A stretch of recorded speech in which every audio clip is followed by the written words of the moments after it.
vez nos Evangelhos, onde mais nós vemos Jesus falar acerca do Espírito Santo. Um dos Evangelhos onde nós vemos Jesus falar muito acerca de sua missão. Ele fala mais sobre sua missão no Evangelho de João do que nos demais. João tem citações que nós não encontramos nos outros Evangelhos. Por isso ele é chamado Evangelho, não é dos sinóticos, né? Ele é um Evangelho fora dos sinóticos. E é um Evangelho, irmãos, onde nós podemos ver todo o cuidado, todo o plano de Deus para o cumprimento da missão de Cristo. Nós sabemos pela palavra de Deus, irmãos, que Jesus ele veio a essa terra com uma missão. Jesus era um homem com uma missão. Quando nós lemos a Bíblia, nós vemos diversos homens com missão. Nós vemos, por exemplo, Jeremias. Jeremias era um homem com uma missão. A Bíblia diz que Jeremias, inclusive, foi predestinado para a missão a qual Deus o levantou. Ele foi ungido, profeta das nações, ele foi escolhido ainda no ventre de sua mãe. Nós vemos Ezequiel também sendo pré-ordenado, pré-determinado por Deus para a missão de ser profeta. Isaías. Nós vemos a Bíblia falar de Ciro, o grande rei da Pérsia, chamado de ungido, no livro de Isaías, cerca de 400 anos antes da manifestação física, antes do nascimento de Ciro. Então nós vemos que Deus, na sua infinita sabedoria, no seu infinito propósito, Ele escolhe pessoas para missões específicas. Ele escolhe homens e mulheres para tarefas específicas. Aleluia. Ele separa pessoas para tarefas específicas. Aleluia. Essas tarefas, elas são desempenhadas, e quando nós lemos a Bíblia, elas todas são desempenhadas segundo a vontade de Deus. Tudo que acontece na vida de alguém que foi comissionado por Deus para uma obra, todo esse acontecer, ele é pré-determinado por Deus. Aleluia. Ele é pré-ordenado por Deus.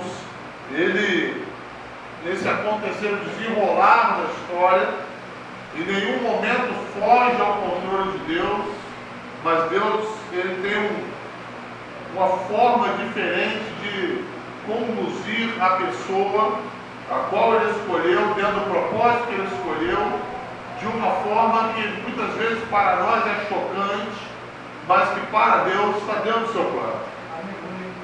Nós vemos, por exemplo, Jeremias, o profeta Jeremias. O profeta Jeremias, a Bíblia nos mostra ele sendo cerrado também. Nós vemos, por exemplo, outros profetas,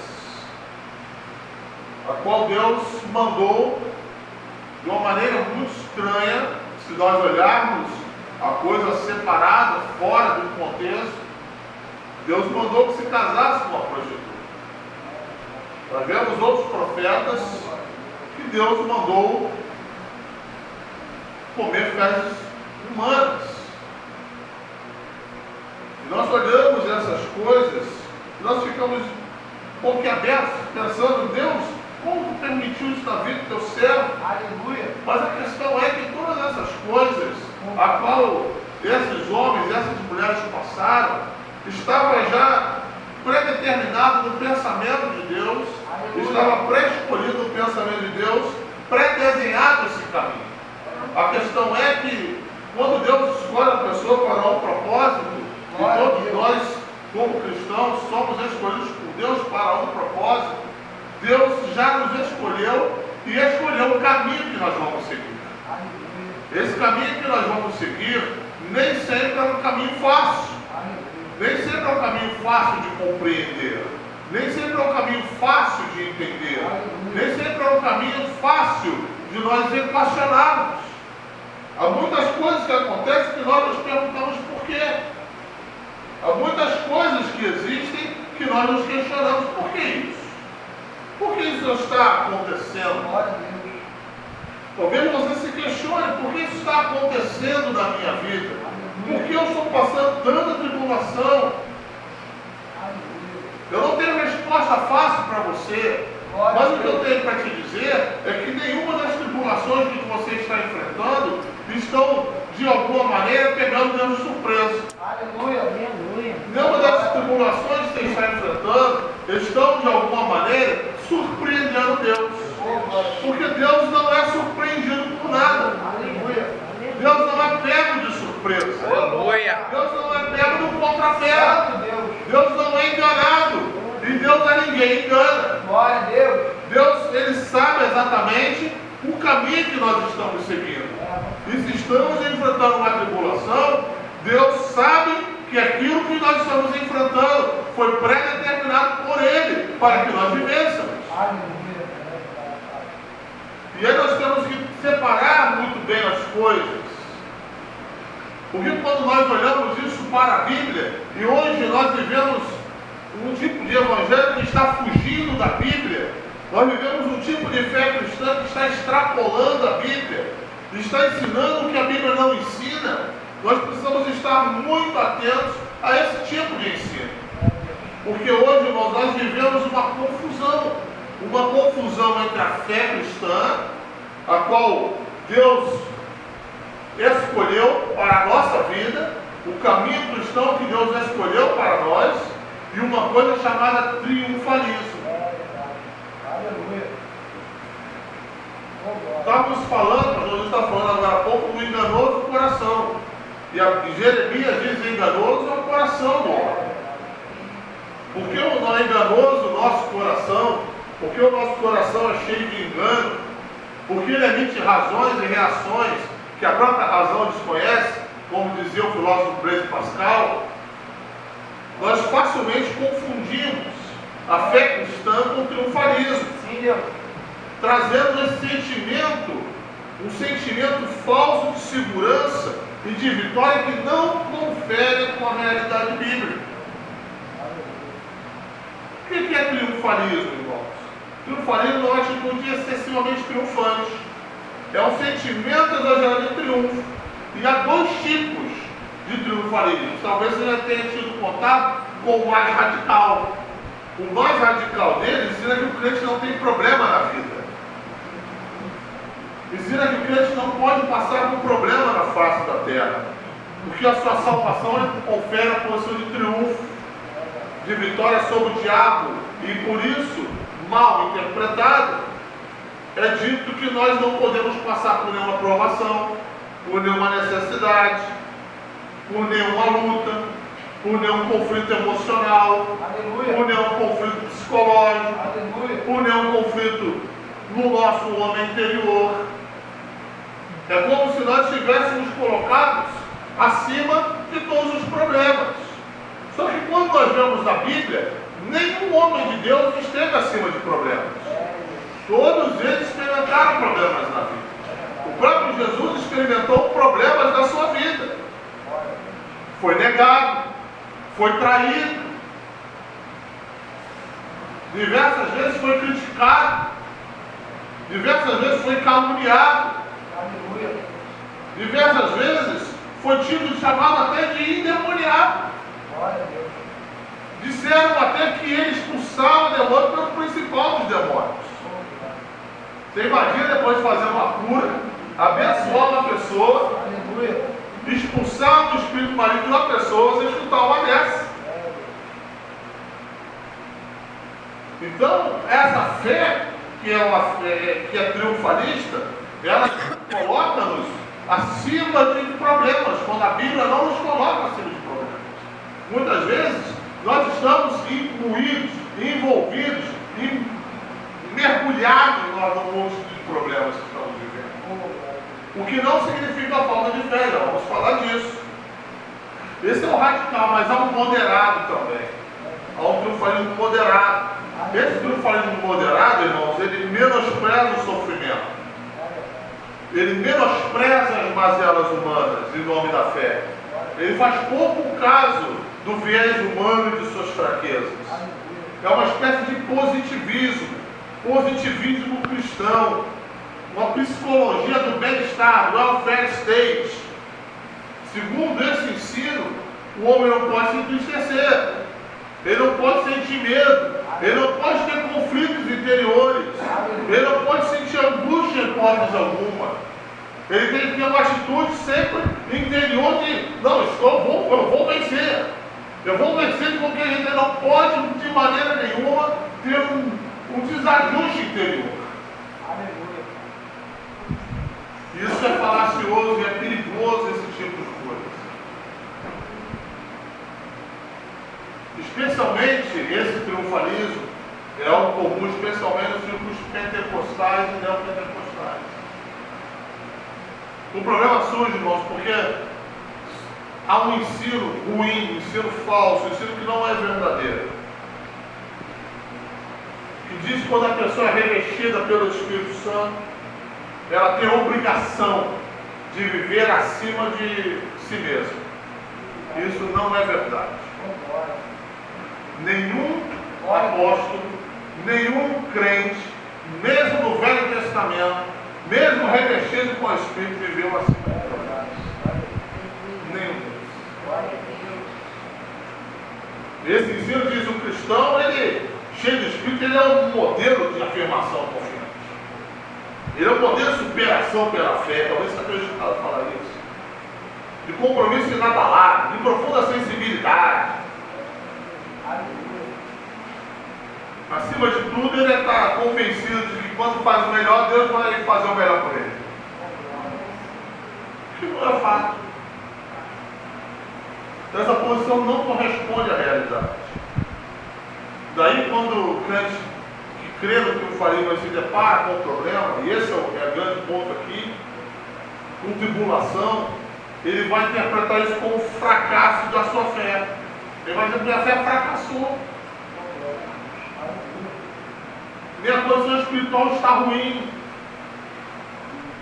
Isso vai acarretar em perda da sua fé, vai acarretar em perda de autoestima. Aleluia. E autoestima é uma coisa muito importante na nossa vida. Oh, aleluia. Quando temos baixa autoestima, nós vamos parar simplesmente tudo que fazemos. É Deus. Aleluia. Nós não podemos ignorar a nossa alma. Nós não podemos ignorar a nossa natureza almática. Nós não podemos ignorar que nós somos um composto de 3 partes: corpo, alma e espírito. Nós não podemos ignorar que cada uma dessas 3 partes tem natureza própria, tem reações próprias, tem formas próprias de se comportar, formas próprias de reagir, formas próprias de viver a vida. Aleluia. E cada uma dessas 3 partes pode sentir dor, pode ficar enfermo, pode adoecer. Pode. A doença no corpo, sim. O João está contando o testemunho dele aqui. Mas a doença na alma também. E a doença no espírito também, mas também nem tudo é doença. Às vezes é uma dor. Quando sentimos dor de cabeça, não é por causa disso que estamos doentes, é? Toda dor de cabeça é sinal de doença? Não. Da mesma forma, nem todo sentimento de angústia é falta de fé. Da mesma forma, nem toda tristeza é sentimento de perda do Espírito Santo. Da mesma forma, nem todo cansaço espiritual é prova de fracasso na fé.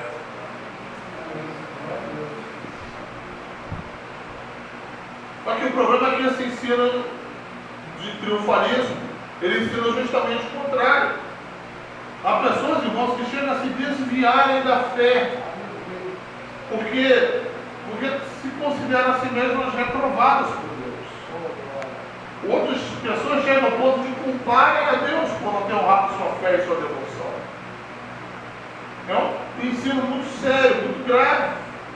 E na base desse ensino, irmãos, existe um sentimento poderoso de orgulho e prepotência. É, Deus. Um orgulho de uma posição espiritual inexistente. Aleluia. De uma vitória, de uma visão simplista da vida humana. Todos esses sistemas têm uma visão simplista da vida, uma visão simplista do problema, uma visão simplista das coisas. Me lembra aquele jovem que era cego de nascença. Aquele jovem que a Bíblia cita que era cego de nascença, a qual os discípulos disseram: olha, isso aí é cego porque os pais pecaram. Era a visão simplista da época. Os pais pecaram, por isso era cego de nascença. Mas Jesus disse: não, nem ele pecou, nem os pais pecaram, mas ele é assim para que nele se manifeste a glória de Deus. Aleluia. Então nós temos que incluir a glória de Deus dentro dos nossos problemas pessoais. É, Deus. Às vezes enfrentar os problemas pessoais para a glória de Deus, Aleluia. para que Deus seja glorificado na nossa vida. Aleluia. Às vezes vivemos o que vivemos para que Deus receba a glória no céu, para que possamos escutar o louvor a Deus, para que nós mesmos possamos entoar um louvor mais puro, mais vindo do interior, um louvor mais real, um louvor não só de boca, mas com toda a alma, com todo o coração, com todo o espírito para Deus. Um louvor de gratidão por um livramento, um louvor de gratidão pela vitória, um louvor de gratidão por um problema que foi superado, um louvor de gratidão por uma situação que foi vencida. Aleluia. Aleluia. Porque muitas vezes vamos dizer, muitas vezes falamos, vamos louvar a Deus, mas nosso louvor não passa de mera cantoria. É, Pai. Nosso louvor não passa de cantoria vazia. Aleluia. Nós estamos acompanhando alguém cantando. Oh, glória. Estamos dizendo que estamos louvando. É, Deus. Porém, quando nós passamos um problema para a glória de Deus, e Deus nos concede a superação do problema no tempo dele, então quando nós desenvolvemos assim, vamos louvar a Deus, o louvor ele não sai apenas dos lábios, ele sai do fundo do coração. Ele sai do fundo da alma. Ele sai das profundezas do interior do homem. Ele é de fato um agradecimento. Ele é de fato a sua graça. Ele é de fato a expressão de uma gratidão a Deus pelo que Deus fez.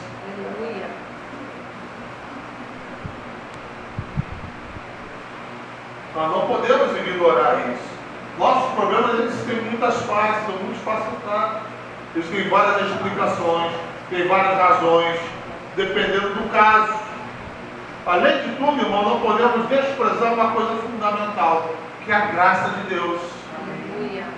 A graça de Deus. Mesmo em nossos fracassos, mesmo em nossos problemas.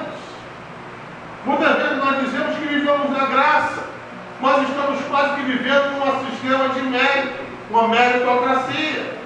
Dizemos, eu mereço. Dizemos, eu fiz por onde. Dizemos, eu tenho isso sim porque eu alcancei. Mas Deus diz, nada disso é teu por si mesmo. Nada disso é teu porque você merece. Você não tem a vitória porque você é mais digno ou menos digno. Você não está passando problema porque você é menos digno que os demais. Você não está vivendo isso que você está vivendo porque você é inferior aos demais. Não, você está passando para que a minha graça te basta. Para que eu possa te ensinar a viver na minha graça. Porque, irmãos, a boa verdade é que nós não sabemos viver a graça de Deus. Nós não sabemos viver a plenitude da graça. Nós misturamos graça com mérito. Nós misturamos graça com aquilo que nós fazemos para obter aquilo que queremos. Só que quando fazemos algo para obter, não é mais graça, é dívida, é mérito.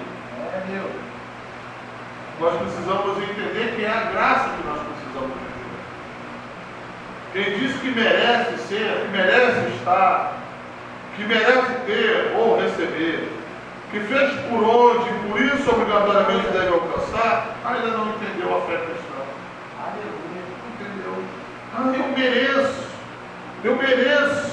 Olha, eu sou tão bom crente, eu mereço. Olha, eu sou tão bom obreiro, eu mereço.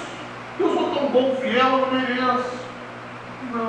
Não é por merecimento. Não é pelo mérito. A verdadeira fé cristã não se baseia no mérito. Ela se baseia numa pessoa. Na pessoa do Salvador.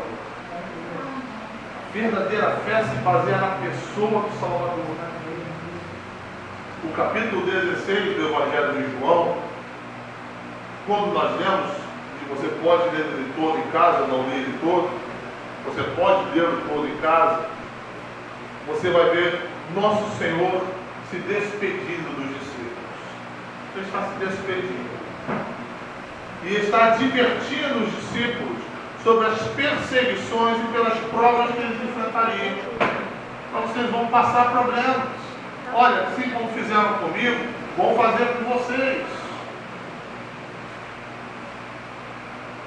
Provas estas, irmãos, extremamente severas. Provas estas são perto do imediato. Observe, irmãos, a igreja sofre perseguições a fio. A igreja sofre problemas por gerações a fio. Desde que a igreja existe sobre a face dessa terra, ela enfrenta problemas. Eu estou bem certo, irmãos, que não existe uma simples congregação em qualquer lugar desse mundo que não enfrente problemas. É Deus, verdade. Quando nós olhamos, nós pensamos, poxa, mas se tivéssemos apóstolos aqui não seria assim. Quando nós olhamos para a Bíblia, isso também não é verdade. Porque quando nós olhamos para a Bíblia, nós vemos Paulo escrevendo aos Coríntios. Uma igreja extremamente complicada, extremamente problemática. Então eles tinham problemas na época deles.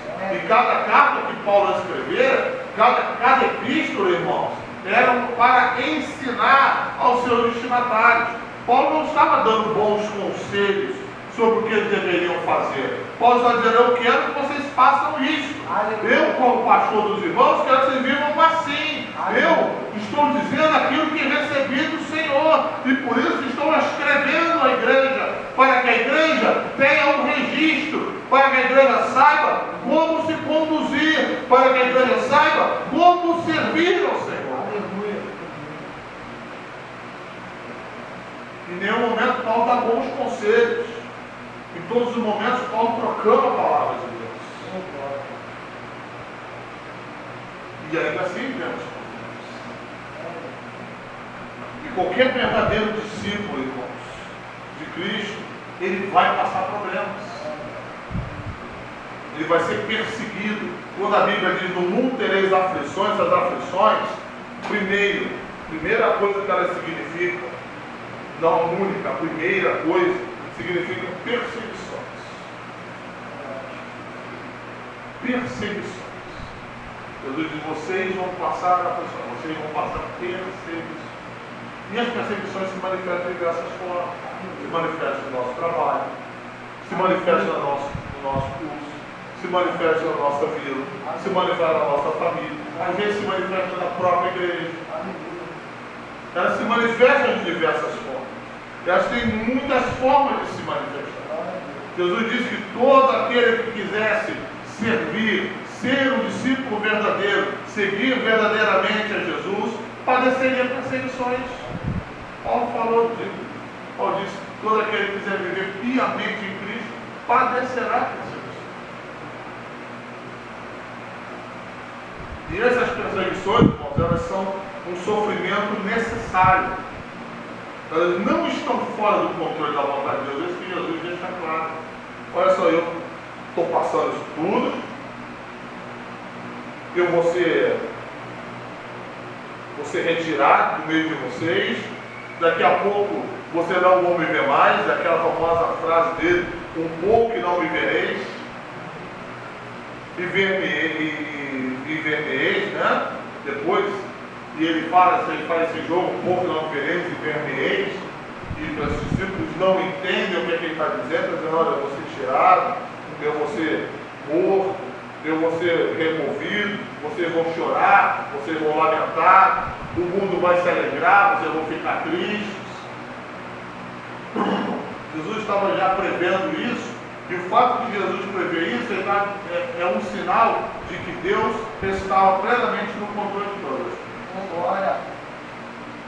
Jesus não estava sofrendo porque ele estava fora da vontade de Deus. Estava sofrendo porque ele estava dentro da vontade de Deus. Ele não estava sofrendo porque era algo que não era necessário a ele. Era algo que Deus colocou como necessário, absolutamente necessário a ele. Nós vemos o que ele diz: convém que o Filho do Homem padeça nas mãos dos principais, seja açoitado, seja crucificado, seja morto, ao terceiro dia ressuscite. Ele dizia: convém, é conveniente, é necessário que aconteça, precisa acontecer. Né? Essas aflições, essas perseguições, elas são o resultado, irmão, de um mundo injusto que já demais. Jesus disse: porque perseguiram a vós, porque perseguiram a mim, perseguirão a vós. Se perseguiram, se chamaram Beelzebul, principal da casa, como vão chamar os seus domésticos? Né? Então, isso não é de maneira nenhuma um demérito. É muito interessante isso, eu abro um parênteses, porque eu lembro quando comecei a servir ao Senhor dentro do ministério, como diácono, eu lembro que a igreja, onde a gente servia, e servia com muita alegria, ali na Cupertino, até de diácono demoniado eu fui chamado. E a gente fazia o que tinha que ser feito. Eu me alegro muito disso hoje, porque meu Senhor Jesus foi dito que ele era o principal deles. E eu me reporto muito a isso, porque se ele era dito como o principal deles, lógico que eu, que sou menor do que ele, vou ser tido como um dos domésticos, não é? É o que eu digo, a perseguição muitas vezes dentro da igreja. Assim, irmãos, quando nós olhamos essa verdadeira exegese de João 16:33, a gente deve se basear no ensino do capítulo 16, o qual vai ter base na experiência de vida do Salvador. As aflições humanas, portanto, elas vêm sobre os seres humanos como um produto natural de sua humanidade. Se é ser humano, se é gente, quantos aqui são gente? Pouca gente aqui. Quantos são anjos aqui? Quantos são pessoas, seres humanos? Amém. Então estamos cheios de seres humanos aqui. Espero que tem anjos também. Não vamos excluí-los, né, irmão Jorge? Não vamos excluir o ministério deles. Isso. Então, irmãos, fato de termos aflições, temos problemas, isso é resultado da gente ser gente. Porque a gente é gente, isso vai ter problema. Essas aflições, elas também vêm como resultado da nossa fé em Cristo. Elas consistem tanto na perseguição vinda do exterior, quanto na interrupção causada pelas nossas próprias fraquezas e pecados. Às vezes a gente pisa na bola, às vezes a gente peca, não peca? Alguém não tem pecado aí? Alguém pode dizer que não peca? Eu sou o primeiro a dizer que peca, irmão. Porque eu ouvi na primeira de aquele que diz que não peca é mentiroso, né? E ele não há verdade alguma. É isso? As tribulações acontecem também causadas por esse mundo ímpio. João diz o quê? Esse mundo jaz aonde? No maligno. O mundo é mau. Nós sofremos um problema, sofremos porque o mundo é mau.